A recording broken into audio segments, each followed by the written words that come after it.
Welcome to No More Secrets on Sunday, the podcast where silence ends and healing begins. I'm your host, Nacrissa J, Vil, here to guide women on a journey of reclaiming their voice, rebuilding sacred spaces within, and thriving beyond trauma.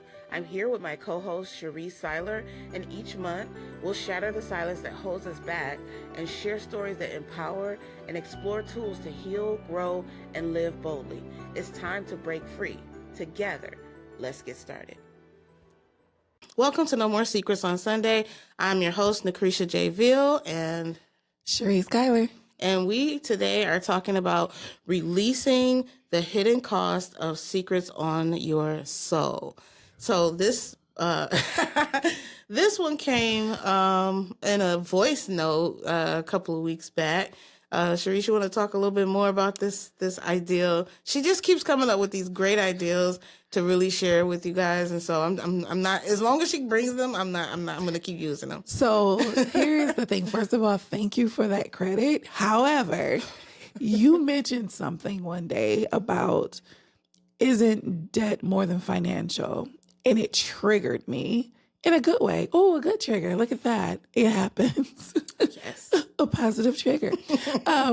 So you mentioned that, and immediately my brain, how this noggin of mine just start going, and I had to leave you a voice note like right away before I forgot 10 minutes later. Yeah. And I'm like, it is more than financial because we have an entire soul that we tax all the time. And I don't think anyone thinks about it beyond financial. Yeah. When they hear debt, they just always think money, right? Yeah. So I had to leave you this little note, and I said, oh my goodness, this is important. These are things that I don't feel that individuals are aware of. Yeah. That we do. Yeah. Well, it's going to be a good discussion today. I'm open to talk about it. There were some stories that triggered that I share with you. I had some stories that I wanted to share in there that I hadn't put in the book. And so I'm open to that conversation of just even maybe sharing some of that on the podcast today. Oh, please do. Because when I looked on the SOS group and read some of the passages you did not include in the book, and I was like, wait a minute. It was very open, very vulnerable, which I appreciate because it's the purity and the honesty for me. I appreciated the way you were so outspoken about it, unhinged, basically. Yeah. I think people might want to know, what in the world did you kind of say that you did not include in this book? Well, I don't even know how to start them verbally. I wrote them out, but I don't even know how to start these stories because I also don't want them to be triggers for people. So I don't know. I think, if anything, even if you don't go into extreme detail, I think it's the fact that you found yourself in a position to where you no longer even recognized who you were. Who hasn't found themselves in a situation to where you don't even recognize yourself anymore? You lose yourself in it. So, I was in a marriage that I truly believed that I lost myself. Mm-hmm. And it didn't start out that way. It was a gradual experience of, just bits and pieces of you just dwindling down until it's nothing. And the marriage itself becomes more important than who you are as a person. Mm-hmm. And I got to the point where I was willing to allow anything to happen in order to, quote unquote, save or keep mm-hmm. what I thought was most important, mm-hmm. which was that marriage. And so as the abuse happened, whether it was physical or emotional, it wasn't more important than the overall arch of keeping that marriage together. Mm-hmm. So I was, in a position where I was letting them do things that nobody should let anybody do to you. You know what I mean? To the point where they pretty much stripped the financial stability out of our home, and there was nothing that I could do about that. And the moment I asked, hey, it was just me and my daughter, and we need to eat, and you have money coming in, and you're not contributing to this household anymore, And I'm just saying, hey, can I have a few dollars for some bread and a peanut butter and jelly sandwich? And they're like, no, we can't. I don't have it. Yeah. I ain't got it.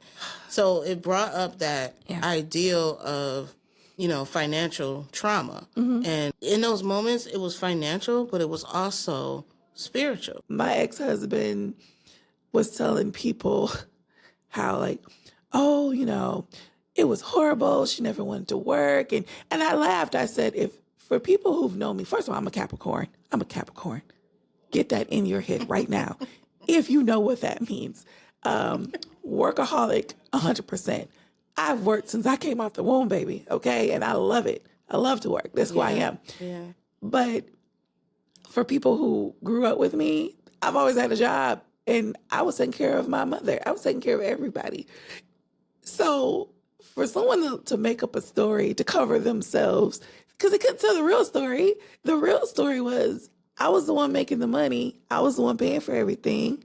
And no one knew that I was the one paying for everything. When I'm like, hey, we need this, that, and the third. At what point you can live your dream, but I need you to participate, and then you can feed the dream with the actual working, feed the dream with the actual income. And it was like, my dreams are important, but money was found to feed his dream. Yeah. Oh, there was money for his dream. It came out of the sky. Yeah.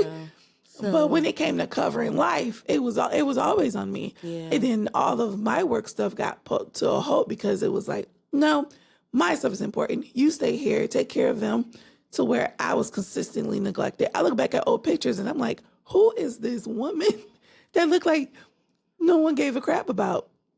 And these are different forms of debt. This is what's important about this topic, because the things we've mentioning are they withheld financially from us, but the debt we took in was emotional. The debt we took in was straining, and it took a toll on us. Mm-hmm. And that is deeper than financial. Yeah. Imagine if your soul has a checking account. Imagine if your soul has a checking account. What have we been doing with our soul?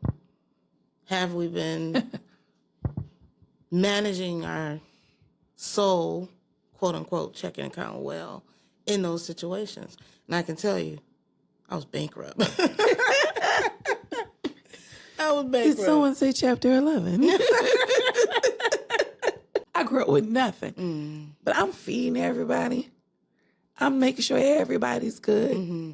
Not one time did anyone check on me, but I'm still making sure everyone's good, right? And then you learn over time. Of course, people take advantage of that.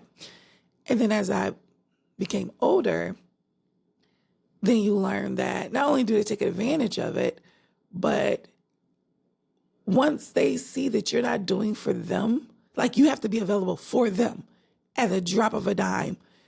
They don't care that you're in the middle of working or in the middle of building something great or trying to just be a person, sleep, eat, anything. No, drop everything for me right now. And that's what it becomes. And before you know it, you have done so much damage. That's where the bankruptcy comes in, because you have literally taken, if complete withdrawal. It's a complete withdrawal. Yeah. There's nothing left. It causes so many issues because with the bankruptcy, I mean, what happens? People will say, okay, I'm going to file bankruptcy. I'm going to just restart. But soul, with your soul, it's a whole different concept. Yeah. It doesn't work that way. It does not work that way. If you could just look at your life and think in situations where you've had let's say an actual bank account and you've had to close it because of identity theft, or you've had to close it because someone used your card at Target or all these things are happening, and let's show you it isn't your fault. You're not at fault. I think that is where people might continue to lose themselves because they're finding themselves at fault. People blame themselves for real financial trauma. Oh, it's because I'm not managing my money. I'm not doing this. I'm not doing that. Yeah. But we're talking about, no, when people are stealing your identity from your soul, they are using your account, constantly using your soul to better themselves, to bring themselves up. To bring themselves up. You're literally just like a stepping stool to them. So people need to understand that, no, you are being taken advantage of. Absolutely. These debts that you have, they are not your own. The person saw the opportunity, they took it and they ran with it. I was literally told by my ex-husband, and I really don't care because the truth is the truth.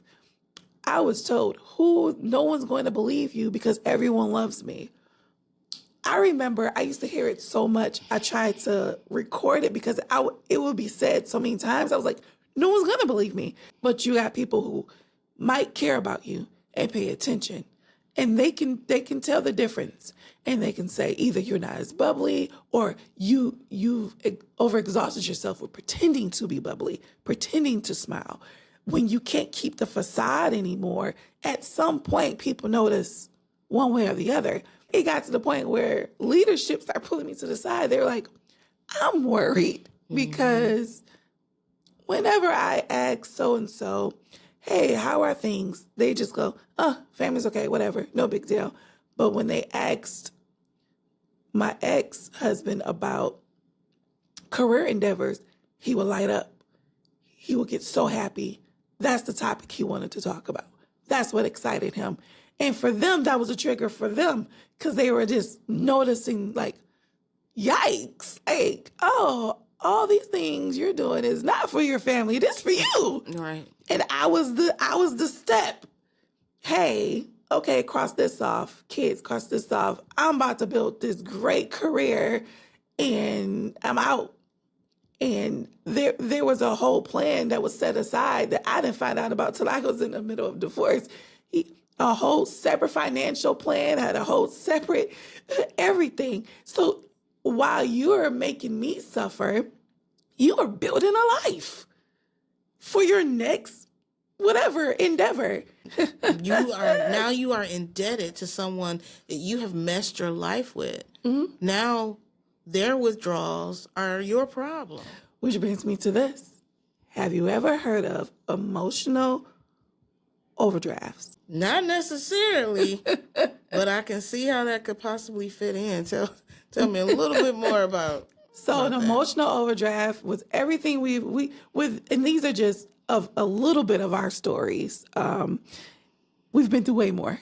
However, but these things are very important because emotional overdraft, after you've literally poured your everything, right? We've talked about being bankrupt, your soul feeling bankrupt and all these things. Mm-hmm. When it drains you, and I mean pure exhaustion, you're drained, you're done. You've reached a point where I literally have nothing left inside of me. That's an emotional overdraft. It can get so far in the negative to where you may feel like there's no return. These overdrafts are happening so fast, you don't have enough time to cover them. You don't. So especially if you are staying in those environments, the only way, just like a bank account, the only way to get your account back to positive is to stop the automatic payments that's coming out of your account, is to actually have something of yourself to put back into the account. But when you are in those situations, number one, you don't have something for yourself because it's been already taken away. Yep. And number two, there are constantly automatic withdrawals still happening, which keeps causing you to overdraft. Yep. So now, first it was at 100, now it's at 200, now it's at 300, because all these fees are starting to add up. There are costs. It could be costs with your health. It could be costs with your mental capacity. It could be costs with your friends and relationships. Absolutely. All these fees start to add up, and you can't keep up. Now you find yourself, you feel like you're alone. How am I ever going to get back to who I was before, when I was that friend, that sister, that mother? How can I be that person again when these things are, they keep coming at me? How can you be this person to yourself and to the people that are near and dear to you. And you're absolutely right. That's literally what it is. You can't even keep up with it. It's the moment you've already spoke up about it, 10 more happen. It's another 15. There's another 20. It just keeps happening. And when you've drained yourself, this is my truth, and I stand 10 toes down on my truth. The perfect example, one of many, is when I was going through all these things with tiny babies. What no one understands is I'm being held down on so many levels of bad, okay? It was just so, I'm receiving threats, and it was just bad. I was getting threats because I literally just gave birth to my youngest daughter. And not even 30 minutes after she was born, I received a phone call from one of the leaders, one of the main leaders of the religious organization that he was still a part of at the time. And the threat was not, first of all, not even congratulations on your baby. It was, I'm sending your husband to blah, blah church, and you better be there on Sunday, which was like 3 days after I had the baby. My goodness. And if you're not there, you're going to make him look bad. So everything was, don't ever make him look bad. So I had to spend all this time always covering every blemish, every issue. I just had a baby. No one cared a crap about me. I'm still trying to recover. I ended up with postpartum depression after I had my youngest one. Not that anyone paid attention or cared. At that point, I stopped caring, right? And then when you realize you get to a point where you're begging your own spouse to spend time with you, or you're begging your spouse to hang out with you like a person, and they like, why would I do that? I don't have time for you. Like these literal words. I have things to do. I have things to do. I have things to do. When years go by, all of that emotional overdraft, it was years of this. I spent years enduring this pain, trying to figure out how do I get relief and free myself, because I can't take it anymore. I literally just mentally checked out. I was a walking zombie at this point. I was an empty vessel, just taking care of babies, smiling and nodding. I didn't care anymore. I was like, no one knows what I'm dealing with. Who cares?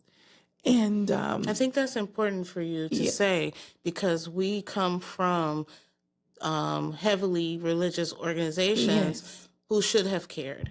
Who should have cared? You know, and that's, you know, the title of the book is No More Secrets on Sunday. So even though we're talking about our spouses today, it's still in connection to those religious organizations that were a part of our lives during that time. The people who are supposed to be supporting me are what are they doing? They're making another withdrawal. Another withdrawal. So I just got a withdrawal. Yeah. I just having a baby in general is like a whole withdrawal. That's a whole withdrawal right there, okay? And then here is the organization saying, by the way, I need you.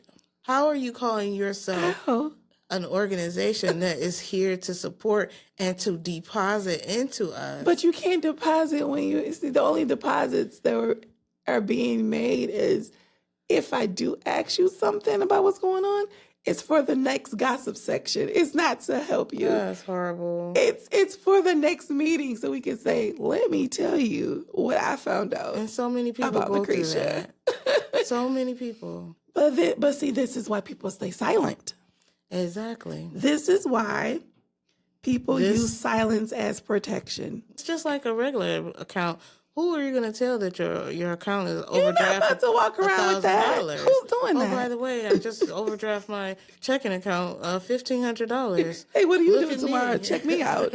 I'm a negative 500. Hey, because you want to go on lunch? No, I'm in a negative about $800.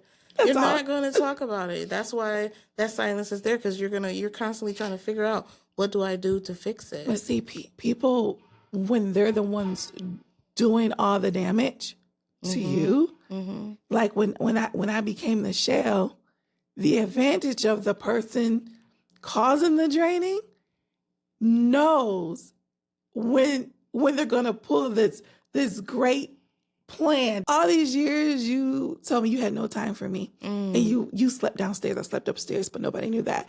But okay.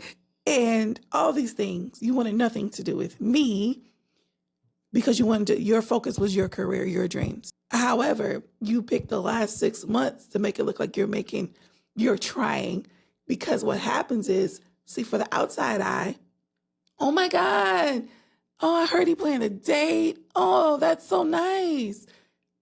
They don't know this is a plan to make it look like I tried. Oh, I did my best. They don't know all the years of torment before that where you're treating me like garbage. But now I have to cover myself and think, I tried, you guys. I did everything I could do. Yeah. Yeah. And that's where the extra emotional overdraft comes in. And that's where the silence for protection is, because you are so empty. You just, at this point, it's like I'm watching my life in a movie. Because now I'm just silent and I'm just sitting back. And I'm just like, okay, I can see this plot. Oh, I see what you're doing here. Yeah. You know, I see what you're doing here. Oh, it makes you look good again. And then I look like I gave up. Yeah. No one sees what happened prior to, but you get to change the narrative for the last few months. Be like, look what I did, you guys. Yeah. Oh my God, I got proof. I bought tickets. I tried. It sounds like a bounce check to me. It's a bounce check. It's literally a bounce Here check. you go. Yeah, I got you. It's a bounce check. You don't got me. So you got emotional overdrafts, and now we're over here bouncing emotional checks. And that's literally what it is, because you know there's nothing there. And you just... You writing just promissory write it out. notes. Yes. That has no indication that these promises are going to be fulfilled. None.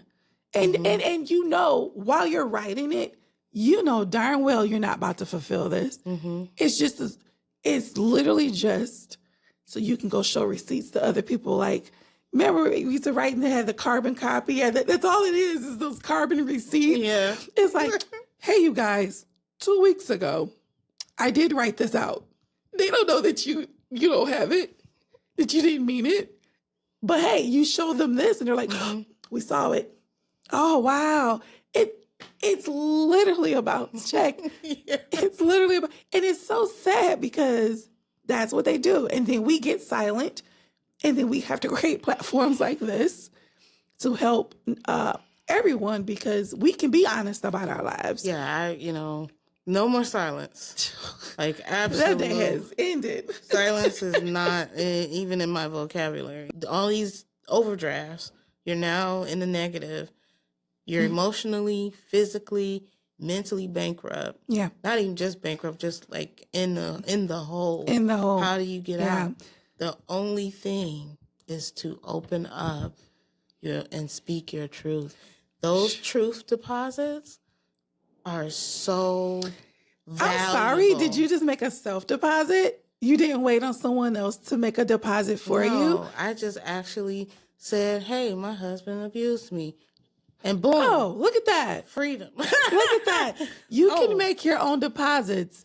And even though others may not deposit into you, you can make your own deposit by being honest. Honesty and truth. By being open. Ending the silence. That's right. In the silence. You know what? And this brings me to, it's a part in the book. Chapter 5, you actually says, silence is my shield. Silence is a loan you take to avoid confrontation, but it comes with emotional interest and late fee. When I'm looking at it, you say, silence is my shield. I would take every single piece of abuse, emotional distress, all these things are all words, right? And after a while, those words start to form a shield. And that's the way I see it. And if you see a shield, but if you look closer and you put, a magnifying glass on this shield in front of you, you'll realize they're actually words. And it will say all these things, the emotional overdraft. And it's very profound because it becomes our silence. We just feel like it's safer here. You think all those things are protecting you. Yeah. but they're not. They're blocking they're you blocking from your deposit. Absolutely. So the moment you take one off, just say, that shield of abuse. I'm not going to tell nobody. I'm not going to tell nobody. And then you finally say, I'm telling somebody. Mm-hmm. Now, whoever is out there judging you, they don't even matter because now that little piece is moved and the people that support you can get in. And it just keeps, next thing you know, there is no shield and it's unbroken. And writing this book was like breaking that shield at one time. Break this in case of emergency. The moment it dropped, yes, it was like the shield started shattering. All the naysayers, people need to understand your deposits are not going to come without people asking questions. They're going to ask about questions. That. Like, where you get that money from? Where that money come from? Like, if you can get past that, I promise you, it's so much peace. It's so much joy. It's so much of you that returns to yourself. And you like, Crico is back. It's my nickname growing up as a child, just to give you guys context. But Crico was gone because all of that stuff, I was bankrupt and, all those overdrafts. It is beautiful. And listen, it doesn't come without its challenges. But trust us when we say it's beautiful on the other side of this. And the only way to get to the other side of this emotional overdraft and the freedom for your soul is you have to be honest. When you're honest, that's when it happens. When you're open about it, on the other side of this, the freedom is so real. Yeah. And I had that outlet as a writer and an author. I had that outlet to have this space and this platform. So somebody watching this, how would they do that? I think that they need to understand what their options are. Maybe it's buying the book. Maybe it's, becoming a part of the SOS community. But what do you feel like, what would they be starting place? Because they might be like, yeah, okay, Chariece, okay, Nacrissa, but who am I going to actually open up to at this point? Or how am I going to start talking about these things? They might be in the middle of that right now. They might have a husband who is just bankrupting them every single day, just taking, withdrawals every single day. They might have a ministry that they're a part of that are just taking from them every single day. They need them 24/7. And they haven't spoke up about some things that may have been going on in the background. Where do they start? Because it wasn't just me starting here with the book. I was starting through people around me and things like that. But in your situation, when you started, because this isn't the beginning of your story. Oh, no. This is the what it looks like afterwards. Absolutely. And so, how did you start speaking that truth and telling that story? Was it to yourself? Was it to others? I actually did something without me realizing I was doing it. In the middle of the foolishness, I would write notes down about my day. And one day I stumbled upon some old notes. Totally forget. Years later, divorced, all that.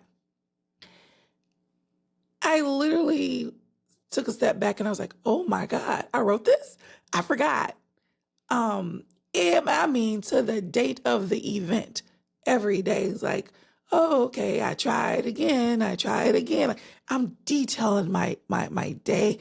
I started writing stuff down and I didn't realize it was there because there's a lot of things that we suppress, we block without realizing we do it. And when I went back, I was like, oh my God, I forgot that happened.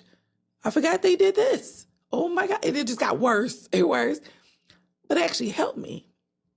Because then I can go back and say, wow, I've come so far. And I was so honest in my journaling. And I think that's what helped me. I was strongly encouraged. And I would say this on every podcast. Start writing something down. Everything's not for everybody. You're starting your healing process. Have something that only you know where it is.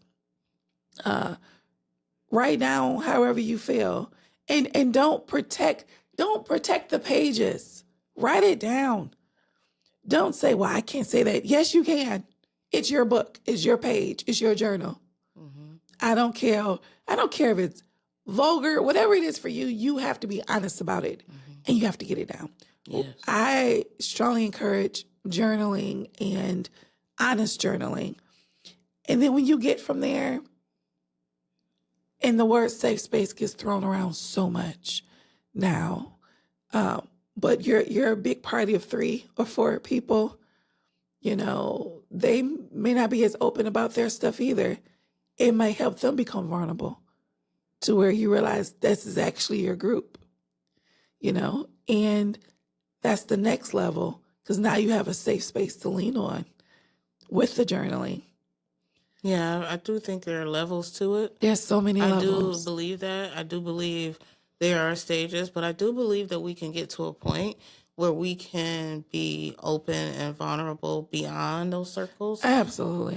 There's a author, her name is Brene Brown, and she wrote a book about vulnerability and shame. And it's interesting because we live in a society that is built around that. So it's really hard to feel like I can share my truth and not feel vulnerable and not feel shame, not feel guilt and those things like that. But if you can get to the point where you live outside of that societal mindset, you actually, that's that like that last layer where you have that most freedom. And I think even us having this podcast, you speaking your truth on this podcast, we've had a few of our, TikTok videos kind of do pretty well. So your story is out there. It's freeing and it's depositing into you. So even you're at another stage where you've gotten beyond those 3 circles of, you may have not told everything on this podcast, but you're slowly opening up. And those are vehicles for you to, get those deposits back in. So I think that, you can start with just buying the book. Buy the book. Writing stuff down. And the book has journal entry sections. Journal entries, yes. Joining the community. Join the community. You can just listen. You can also speak anonymously. Facebook has a feature. If you want to say something, you don't have to say it's you. You can turn on anonymous and just blabber it out. We will have even the managers of the group have no idea who made that post. So it's really important just to have a space to start to share so that you can see it for yourself. Like you said, if you start to see it for yourself, you're like, wait, oh, wow, that's me? That's me? Right? That's me? And you start saying, wow, my account is a little low. Right. I think I need to make a few more deposits. You know what I mean? When you do, like you said, though, that vulnerability and shame is, I can't even put it into words. It's so freeing on the other side of this. It's very freeing on the other side of this. Absolutely. And you're depositing so much into yourself emotionally that it also helps you because you can recognize the overdrafts now before you can recognize them coming. You're like, oh, wait a minute. Let me make sure I can prep this. Right. Your soul is important. And we care. We care enough to make sure that we share with you open and honestly. And I strongly also encourage you to get No More Secrets on Sunday. This book will bless your entire soul. It's the most honest, and not that she needs my validation at all, because who am I? Who am I? But I can gladly tell you that even if I was not present for a lot of that stuff, I would still just be swept away regardless. And I was present for a lot of it, and I'm still swept away because I was reliving a lot while reading. And I know this book will bless you. So I need you to go purchase the book in all forms. Go get your book. You can get the physical form. I like physical books a lot. And I strongly encourage you to go ahead and get this book and let's get healed, people. Come on. Yeah. We don't know how long we have it to be on this earth. Yeah. And have some form of freedom at some point. Yeah. And we can only share so much with the podcast. The book goes way in more detail and takes you on a journey from that silent place that you might be in to breaking that silence and shattering that and then learning how to rebuild and putting you in the right state every single day. So there's this method that I call state. And when you read the book, you'll see what that means, where you walk through this journey of just rediscovering who you are and rediscovering your truth. I know what I experienced, and then I know what it feels like to be on the other side, as Chariece has spoken. And if you haven't done that for yourself, this is a space, something as simple as a small little book that could walk you through that. And you don't have to tell anybody about it. You don't have to tell, if you don't want to tell us about the book, you don't have to. You could, but you don't have to. You can tell us if you want to. But if you just want to start this journey, I promise you, I open up every single avenue that I understand and know about. And we will continue to bring people on this podcast that will continue to share with you. But that book is your starting place that gives you that privacy to do it in your own private time, in your own private space. Because if you're listening right now and you actually have been spending your time just feeling depleted and just feeling like you've been pouring into other people and pouring into other things and never pouring into yourself, and you feel that bankruptcy like right now, this is an opportunity for you to get beyond that. This is an opportunity to start breaking that shield, of pieces of those shields away.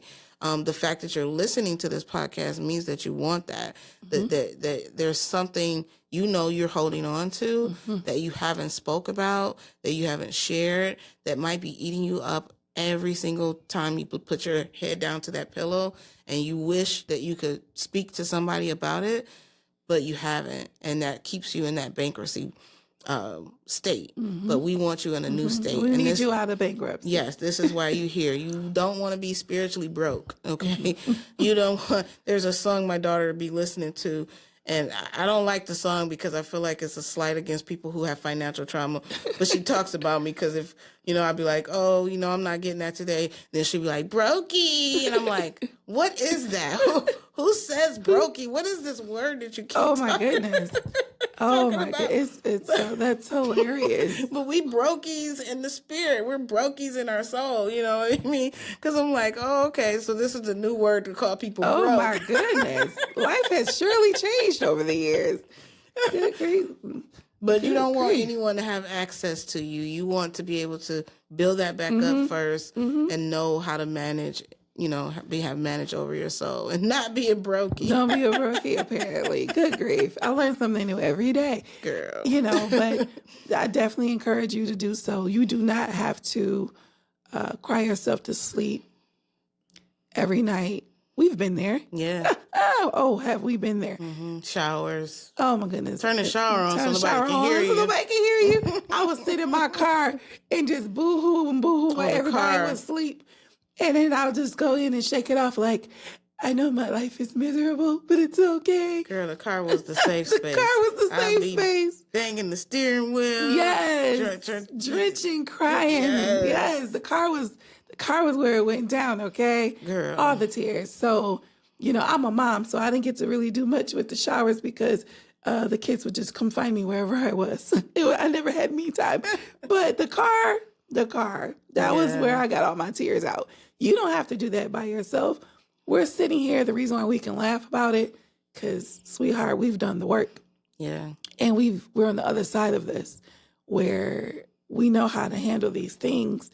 And we have each other. And, this book and this podcast and the more things to come, that's what's going to help you. Mm-hmm. That's what's going to help you because you're not going to do it alone. You're going to do it with us. Mm-hmm. And we're going to do it with you. So take that first step. And it's okay. Go ahead. Take that first step. Mm-hmm. Go ahead and get that book. And let's get healed. Yeah. I have some additional homework for them. Oh, you got homework. So I want you this week to really think about the emotional debts that maybe you have right now in your life. Just take a piece of paper, write them down, say, hey, this might be an emotional debt. Just, take and say, hey, this just might be something that I need to change. Mm-hmm. Maybe I need to make some deposits here, right? And then just choose one of them. Not all of them at once, but just choose one of them. And I want you to just write cancel over those debts. Whatever those debts are, just write one and just write cancel. And then go on a journey to get that canceled. Whatever. Maybe you need to talk to somebody. You know, maybe you need to write more about what it is and start to tell your truth about it. But just one. And just see how that feels. I already know it's going to feel good. Yeah. That's going to be amazing. Yeah. I like your homework. Yeah. I like your homework. So that's all I had. That's all I had left. Yeah, I like your homework. You can close us out again. No, I like the homework, but I am also a nerd. So, you know, education, learning, dorky stuff like that. We're just so happy that you joined us today. And we're also happy that you have now learned that being debt-free is not stuck to just one thing. It doesn't just mean financial. Your life, your soul, your well-being, your existence, you matter. You're important. Yeah. So come on, let's do this thing together. Yeah. All right. All right. Thank you for joining us on No see More you the Secrets next on time. Sunday. Bye. Bye-bye. We're glad you were able to join us. If today's episode resonated with you, I'd love to hear your thoughts. Feel free to share and connect with our growing community. Remember, your voice matters, and your healing is sacred, and your story has the power to inspire. Until the next time, keep shattering silence and reclaim your truth.